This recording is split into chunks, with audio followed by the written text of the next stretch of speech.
Assalamualaikum saudara sebangsa setumpah darah. Merdeka, merdeka, merdeka. Ya, masih dalam suasana Hari Merdeka kita yang kemarin, 2 hari yang lalu, kita rayakan bersama ya dengan berbagai kado istimewa. Kita mendapatkan 2 emas Olimpiade terbaik kedua setelah tahun 1992 dan juga kita kemudian mendapat kado yang begitu indah dari PSSI dengan dinaturalisasinya atau dengan disetujuinya perpindahan federasi Martin Paes dari KNVB ke PSSI dan membuatnya dapat mewakili Indonesia nanti bertanding di ronde ketiga pra Piala Dunia Zona Asia ronde ketiga. Oke, nah kali ini masih dalam suasana merdeka ini kita berbicara tentang perjuangan bangsa ya. Dari dulu ketika kita merdeka, perjuangan bangsa kita ini itu banyak diinisiasi oleh masyarakat sendiri. Gitu ya, bagaimana Bung Tomo mengobarkan semangat di Surabaya dan juga di tempat-tempat lain di Indonesia, orang itu berbondong-bondong ya, berebutan untuk terjun ke medan juang itu untuk melawan Belanda dengan sekutu ya Inggris yang ingin kembali mengambil alih negara kita yang sudah kita proklamasikan kemerdekaannya. Dan perlawanan itu sporadis sekali gitu, entah dari mana-mana munculnya, dan itu yang merepotkan Belanda dan juga Inggris yang datang berperang dengan sistem yang sudah dibuat terencana begitu ya, terstruktur. Tiba-tiba datang ancaman dari posisi yang tidak ia duga-duga. Oke. Sekarang kita memang sudah merdeka dari penjajahan, tetapi yang namanya peperangan itu belum berakhir.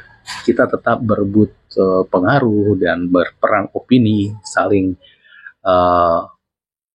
menguatkan posisi, entah itu di kawasan atau di mana yang ujung-ujungnya ya gitu untuk kesejahteraan kita juga gitu. Salah satu negara di sini, di Asia Tenggara ini sebetulnya kita itu tidak punya lawan ya. Karena Indonesia ini bisa dikatakan kalau di Asia Tenggara ini adalah jangkarnya gitu, jangkarnya Asia Tenggara ini. Tanpa kita Asia Tenggara ini akan kocar-kacir gitu. Kitalah penyeimbang, penstabil kawasan ini gitu ya. Makanya ketika ada konflik, entah itu di Filipina, entah itu di Kamboja, Myanmar gitu, itu mereka tuh selalu mempercayai kita untuk menjadi penengah. Nah, tapi dari semua negara di Asia Tenggara ini yang secara de facto kita adalah pemimpin ya, ada satu nih, itu Malaysia ya. Dan Malaysia ini kenapa mereka itu selalu menyinggung kita, merendahkan kita? Itu karena di dalam negerinya mereka itu adu kuat antar antar bangsa kalau mereka, tapi kalau kita menyebutnya suku antar etnis, tapi mereka menyebutnya bangsa. Ada bangsa Cina, bangsa India, dan bangsa Malaysia itu yang besar di sana, ditambah suku-suku asli gitu, orang asli mereka sebut itu hampir nyaris nggak dianggap lah sama mereka keberadaannya ya. Contohnya beberapa waktu yang lalu orang dari bangsa asli ini pertama kali jadi pramugari dan itu pun mereka pamer-pamerkan gitu, artinya nyaris nggak dianggap mereka itu di sana. Jadi antara 3 ini saja mereka terus berebut pengaruh, dan yang di sana kita ketahui semua, negara itu adalah memberikan hak istimewa kepada penduduk Melayu ya, dan juga raja-rajanya gitu. Makanya mereka dulu nggak mau gitu merdeka seperti kita gitu. Rakyatnya itu tidak dibiarkan bergerak karena kaum feodal di Malaysia ini ingin tetap terus berkuasa sampai bila-bila masa gitu. Jadi mereka tidak ingin ada revolusi seperti kita di sini, makanya pahlawannya pun mereka nggak ada gitu, nggak ada pahlawannya itu yang betul-betul memperjuangkan bangsanya itu semuanya hasil negosiasi dengan Inggris. Nah, kemudian bagaimana untuk mereka mengklaim bahwa mereka itu memang pantas diistimewakan, pantas dilibatkan, makanya dibuatlah teori yang aneh-aneh gitu ya, hayalan, makanya kita sebut waham, sesuatu yang membesarkan diri sendiri. Itu yang konsep Melayu Mahawangsa yang mereka katakan kan, semua yang ada di Indonesia ini mereka melayukan, semua yang ada di Indonesia ini mereka klaim sebagai milik mereka juga, seperti itu. Nah, untuk itu mereka itu harus memposisikan, karena selain mereka ada juga berbahasa yang mirip dengan mereka, Indonesia yang dalam persepsi mereka atau di dalam kategorisasi yang mereka buat adalah Melayu juga gitu Indonesia. Nah, ada dua Melayu seperti ini, seperti tidak boleh ada dua harimau di gunung. Mereka itu harus memposisikan diri itu di depan warganya paling tidak dengan orang Melayu supaya merasa bangga bahwa Indonesia itu di bawah telapak kaki mereka.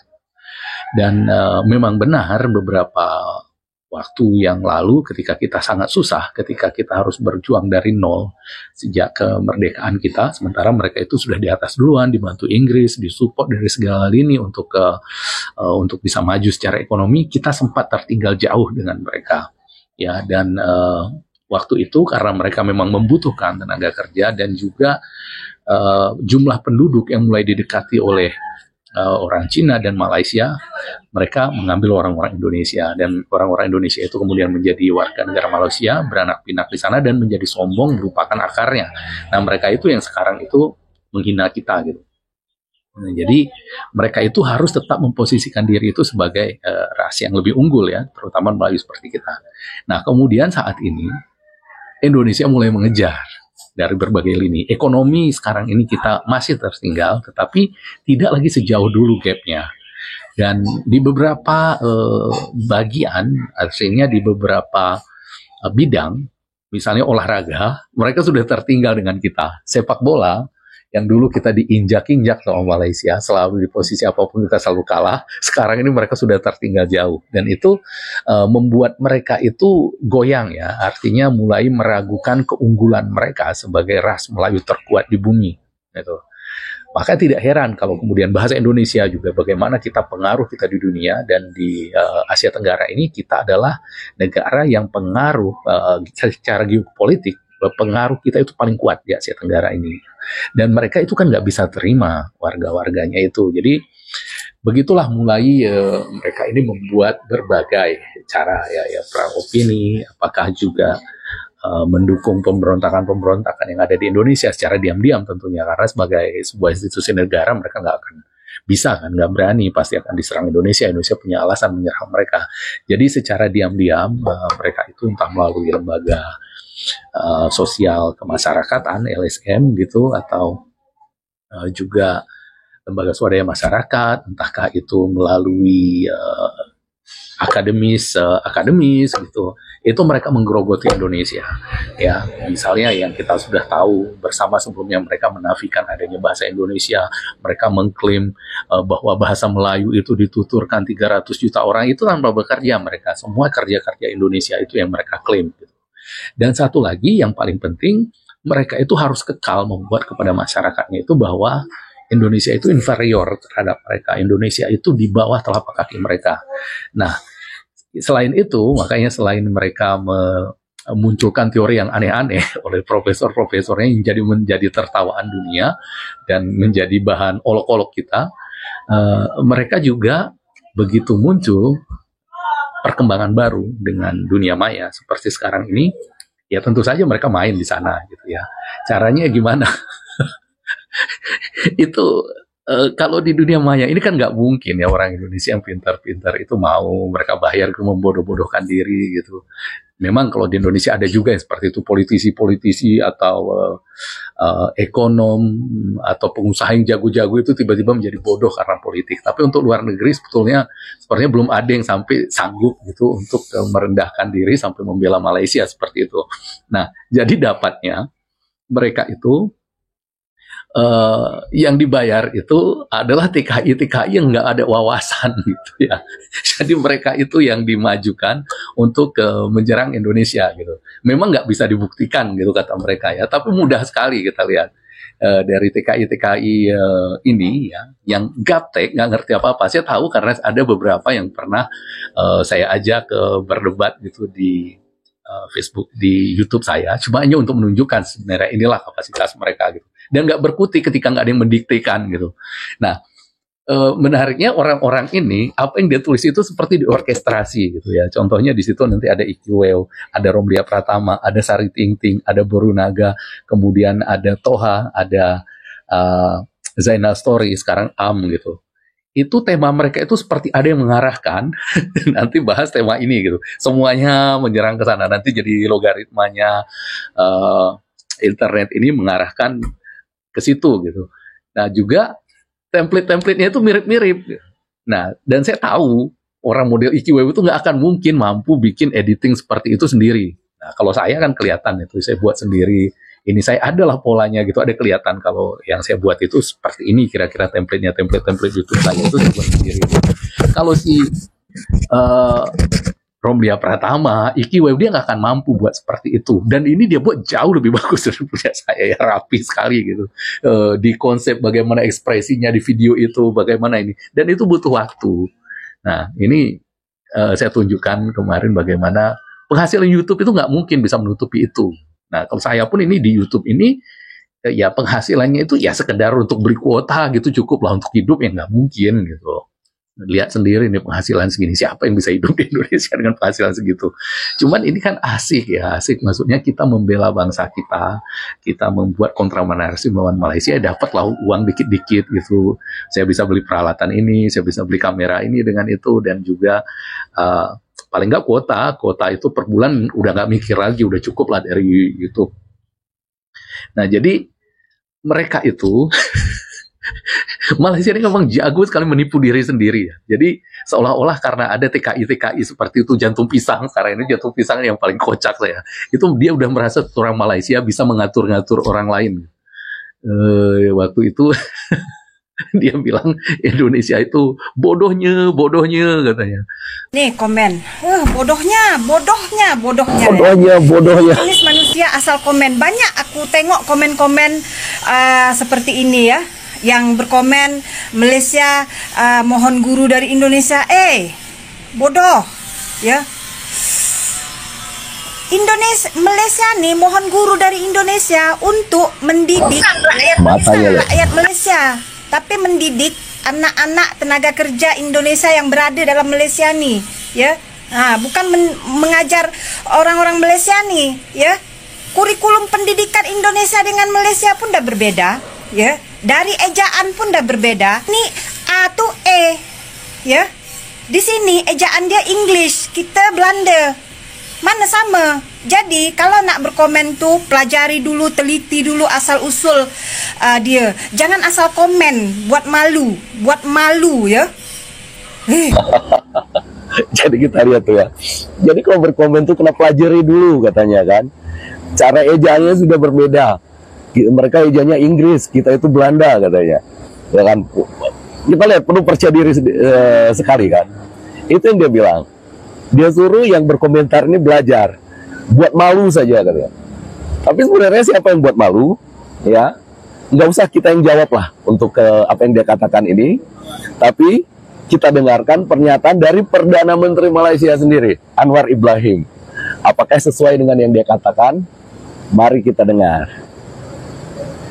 Saya bilang saya membela keadilan. Dan sebab saya pertahankan ialah ada ketikanya tahun 70-an kita merayu, mengemis, meminta pertolongan Indonesia. Guru, dosen, guru matematik dan sains, pekerja-pekerja mahir, itu puluh ribu. Saya umpamanya melaksanakan projek KLIA, airport baru, lapangan terbang baru Kuala Lumpur. Itu sampai seluruhnya tenaga kerja Indonesia. Semasa kita memerlukan, kita minta pertolongan. Kalaupun kita tidak perlukan, kita jangan apa-apakan. Orang ini manusia, bukan separuh hamba. Dan sebab itu saya mengambil satu pendirian yang keras di sini dan juga di Kuala Lumpur. Ini bukan cara manusia bertamadun, bukan sekadar dengan jiran, dengan sesiapa juga. Tapi kalau kemudian masih saja berlangsung penyiksaan terhadap tenaga kerja Indonesia, pemukulan oleh polisi, apa sebenarnya yang terjadi di sana? Apa pandangan orang-orang Malaysia terhadap orang Indonesia? Sebagian besar Malaysia itu tidak tahu sebab media di Malaysia itu menutup semua keaiban yang dilakukan oleh polisi. Kalau ada dilaporkan sedikit sekali. Jadi kita keadilan dan juga isteri saya Azizah di parlimen mendedahkan cara terbuka hal ini. Ini isu angkuh dan isu korupsi. Jadi orang ini bilang belajarlah katanya kan, biar jangan buat malu. Ini sebenarnya bikin malu siapa yang nggak belajar itu siapa kan? Ada ketikanya tahun 70-an kita merayu, mengemis meminta pertolongan Indonesia. Guru, dosen, guru matematik dan sains, pekerja-pekerja mahir, itu puluh ribu. Bodohnya ya. Ini jenis manusia asal komen. Banyak aku tengok komen-komen seperti ini ya, yang berkomen Malaysia mohon guru dari Indonesia. Bodoh ya. Malaysia nih mohon guru dari Indonesia untuk mendidik ya, bukan rakyat Malaysia, tapi mendidik anak-anak tenaga kerja Indonesia yang berada dalam Malaysia nih ya. Katanya Malaysia itu minta guru di Indonesia, pengejaannya udah beda, katanya Malaysia ini udah Inggris, kemudian dibantah langsung sama Anwar Ibrahim. Diam dia, lama dia hilang dari peredaran. Tapi sebetulnya kemudian sepertinya ya remote kontrolnya di belakang dia meyakinkan dia lagi kalau dia itu aman, dia itu nggak menghina Anwar Ibrahim, dia berani muncul lagi belakangan. Nah, ini menariknya, kemudian mereka sudahlah semuanya terstruktur seperti itu, dibuat skema ya di platform TikTok, di YouTube, di mana-mana, buat propaganda. Orang Aceh lah nggak suka sama Indonesia, kemudian Cina di sini, muncul nanti orang Aceh di sana yang bela, muncul orang Tionghoa di sini. Jadi mereka itu kebingungan dalam melawan kita. Nah, ini menariknya kemudian di TikTok. Mereka itu kan berbagai propaganda melawan Indonesia gitu. Tiba-tiba muncul saudara kita namanya Mr. D dari Surabaya, etnis Tionghoa, muncul di sana. Nah, lucunya lagi, ini Mr. D ini, dia awalnya sebenarnya itu nggak menyerang Malaysia. Malah dia tuh mengkritik saya pada waktu itu ya. Dia menyerang saya yang katanya itu mencari perkara, cari ribut dengan Malaysia gitu. Jadi saya ketawa aja ya. Karena Master ini saya anggap masih noob waktu itu. Belum kenal, betul-betul belum tahu Malaysia. Belum tahu dia bagaimana kelakuan netizen-netizen Malaysia. Beda sama saya yang udah kenal mereka sejak zaman mereka membuat Topics.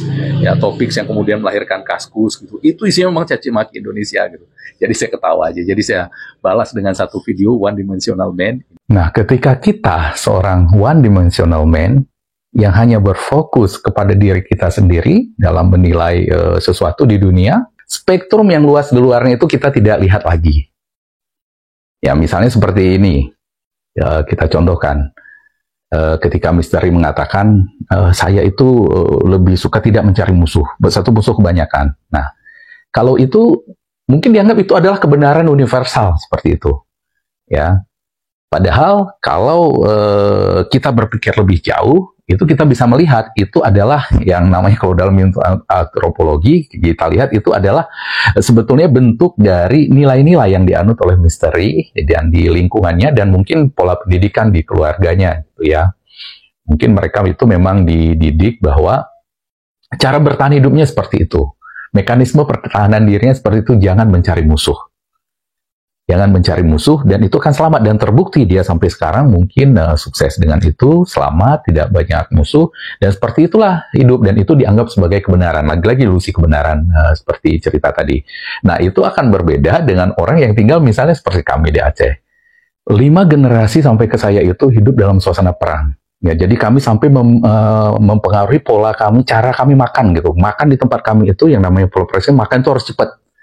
Jadi yang diajarkan kepada kami itu cepat makan, nanti kalau perang tiba-tiba lari kelaparan kamu nanti di hutan gitu. Jadi situasi yang kami hadapi bertahan hidup itu berbeda dengan Misteri misalnya. Kalau kami itu yang nggak nyari musuh juga, tapi kami sering dihadapkan pada situasi tiba-tiba musuh ada di depan mata.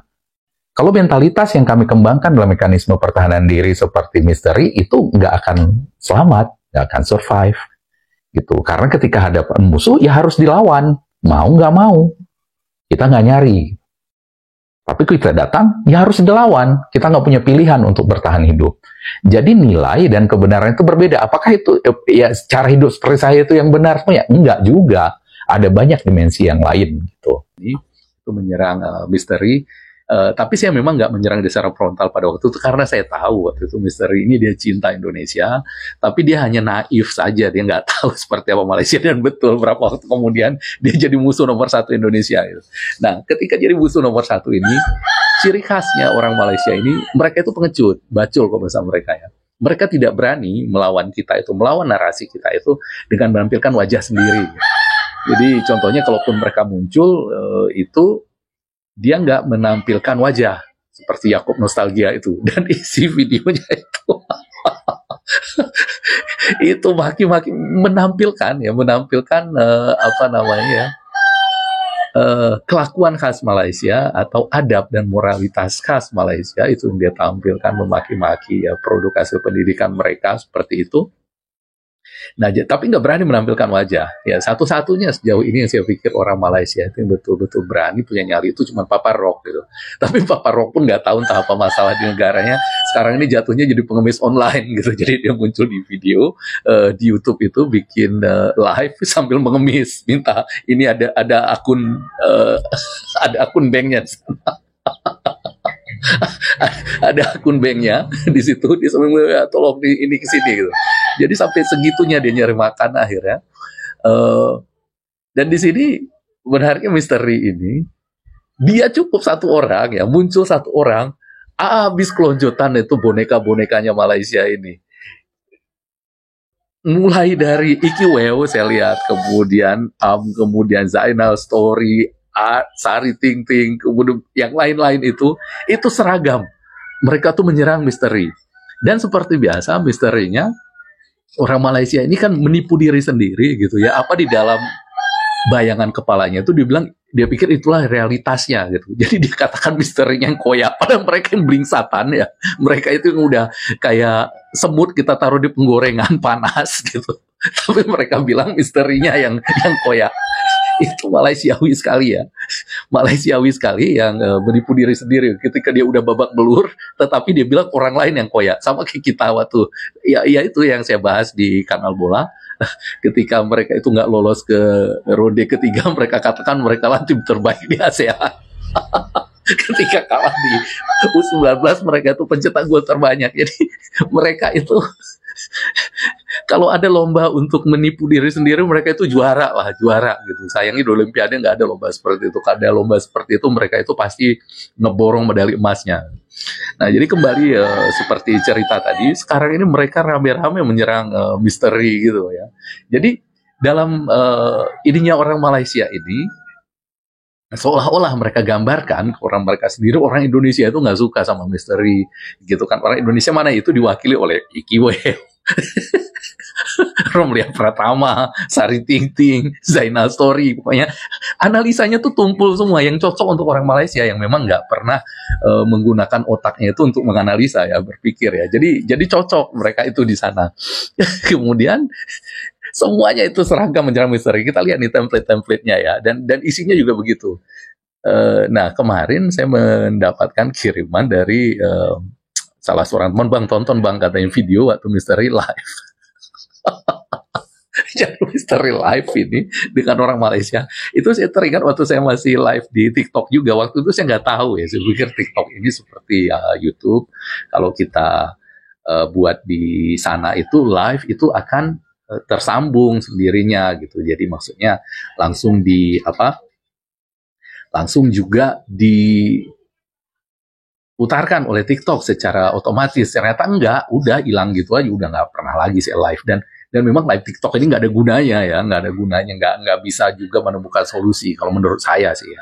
Kecuali orang-orang yang memang butuh duit di sana untuk live. Itu orang-orang Malaysia itu banyak tuh menggunakan nama saya untuk live gitu, adu maki-maki saya, nanti udah hostnya dapat duit gitu.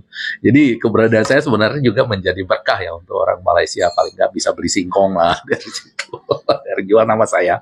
Nah, di situ saya dengar itu persis ketika saya masih live gitu. Debat orang Malaysia ini udah tua-tua, dia udah 60 tahun kayaknya umurnya gitu ya. Tantrum. Datang maki-maki, kenapa kamu menghina negara saya? Kok kamu gini. Nggak bisa kita ngomong sama mereka itu. Maki-maki aja. Jadinya kita mau debat akhirnya ngakak, kita ketawa gitu kan. Jadi kalau mereka itu saya live di TikTok itu, kalau saya lanjutkan mungkin ada beberapa dari mereka itu stroke atau sakit jantung, habis itu bisa lewat karena emosi. Dan itu juga yang saya dengarkan di video live-nya misteri ini. Misterinya dengan tenang sendirian ya, yang lainnya maki-maki. Dan oleh orang Malaysia dengan itu mereka simpulkan sendiri ya, kalau yang koyak itu misteri, yang kalah itu misteri. Coba dibaca juga komentar-komentar misalnya di Yakob Nostalgia itu sama, mereka itu udah merasa menang debat, merasa ini. Karena apa? Karena mereka memang nggak hidup di dunia nyata gitu. Ya, mereka itu bangga sendiri di dalam gelembung Malaysianya sendiri, sementara di luar sana mereka tertawan orang. Sama kayak Jepang kemarin yang mereka maki-maki. Itu mereka itu kan jadi tertawaan dunia ya, pebalap Jepang itu. Sampai atlet balap sepedanya sendiri malu jadi orang Malaysia gara-gara mereka. Nah, jadi seperti itu video kali ini dari saya. Coba kalau yang main TikTok coba ditonton tuh video-video misteri ya, lihat komentar-komentar orang Malaysia terhadap mereka, yang gak usah dibalas lah, orang Malaysia diajak berdebat ngapain gitu ya, cuma diketawain aja, jadi bahan hiburan aja komentar-komentar mereka ya. Dan juga TKI Indonesia ini yang membela-bela Malaysia gila-gilaan gitu kan, yang nggak ada ininya juga, nggak ada dasarnya juga gitu, membandingkan maunya itu apa? Indonesia ini katanya supaya kita meniru Malaysia. Ngapain negara seperti Malaysia ditiru? Majunya juga nanggung gitu kan, istimewanya juga nanggung gitu. Dalam beberapa hal mereka lebih baik dari kita, tapi ngapain kita niru mereka gitu? Kalau ada yang lebih baik, misalnya Singapura jauh lebih baik dari Malaysia, atau kalau kita mau keluar yang betul-betul relevan itu misalnya kita tiru negara Tiongkok atau Cina gitu kan, ngapain kita niru Malaysia gitu? Negara yang udah 40 tahun lebih nggak juga beranjak dari kategori negara berpendapatan kelas menengah gitu, yang sekarang ini mulai kita kejar pendapatannya. Nah, jadi begitu. Sekali lagi video kali ini kita amati saja tetangga-tetangga kita ini memang bagi mereka itu perang opini, narasi ya. Mereka berkepentingan untuk tetap memposisikan kita itu di bawah telapak kaki mereka. Paling tidak itu yang dipersepsi oleh warga negara mereka, bahwa Malaysia itu masih di atasnya Indonesia. Meskipun realitanya mereka nggak penting dan nggak akan pernah tahu juga. Mereka itu kan modelannya kayak yang di video saya di kanal bola itu. Mereka pikir itu kalau uang kita itu 1 juta ringgit itu udah bisa booking bank di Indonesia. Mereka pikir itulah level Malaysia ya, itulah level pendidikan mereka yang dibangga-banggakan oleh Baut Sastra. Ya, jadi demikian dulu video kali ini dari saya. Assalamualaikum warahmatullahi wabarakatuh dan merdeka.